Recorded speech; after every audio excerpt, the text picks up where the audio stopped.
should the person who's given qurbani mention his name and the name he wants to include in his sacrifice? Is it at the time of buying the animal or when actually slaughtering it?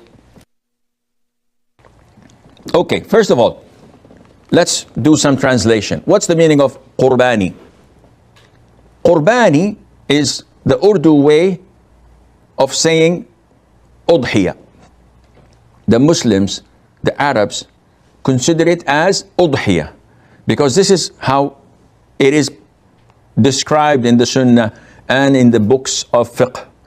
Qurban is a sacrifice. It's an originally Arabic word, but qurbani has nothing to do with the Arabic. So, but it's used in the subcontinent, and we explain it just for the people to know. So, Amna's question is this sacrifice for people who are not going to Hajj. So the Muslims are divided into two types: pilgrims who are going for Hajj and non-pilgrims who are the vast majority of the Muslims. Those non-pilgrims, it is highly recommended, sunnah mu'akkada, for them to sacrifice and to slaughter a udhiyah, a ram, or 1/7 of a cow, or 1/7 of a camel. So 7 can share in a cow, 7 people can share in a camel, and 1 person can sacrifice 1 sheep, 1 goat, 1 ram. Amina is asking about this ram I'm going to sacrifice. Is it permissible for me to include others in it?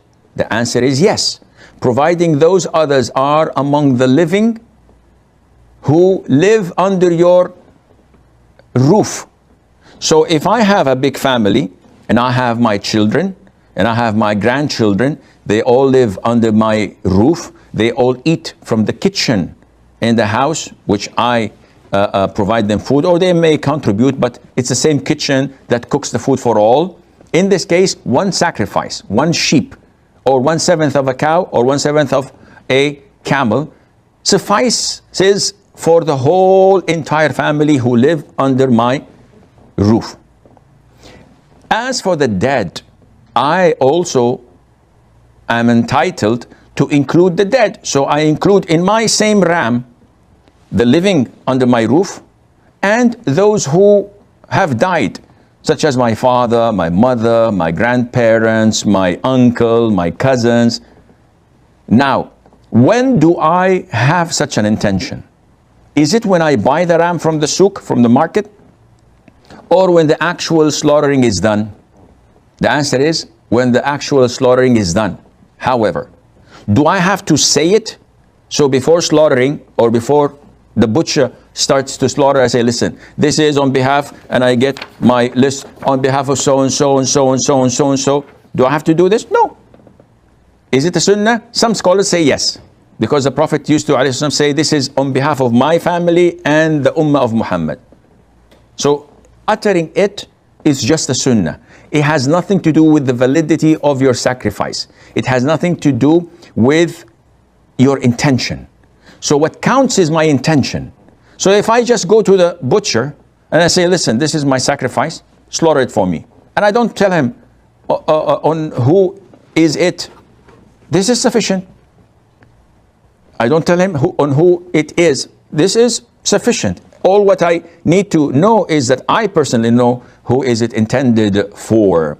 And this would suffice, inshallah. I'd like to add, if I may, there are no callers, so I can't afford that.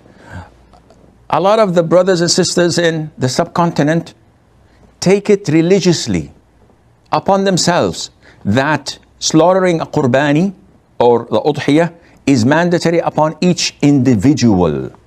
So you see a household with 10 people living under the same roof, under their father's roof, and they insist on slaughtering 10 sheep every single year. And this adds a lot of burden upon them financially. And it is not part of the sunnah. The sunnah is to slaughter 1. This is sufficient and does the job. Now, if you're a millionaire, or if you are well off and you'd like to slaughter more, this is okay. No problem, but to believe that it is an obligation upon Aisha and Fatima and Khadija and Asma and about Muhammad and Abdullah, all the offsprings and the siblings living in the same house. No, this is not mandatory, and there is no such thing as a sin if none of them slaughters except the father of the house. There is no sin at all. There is not even going against the sunnah. It's totally legit. So people could utilize the money elsewhere.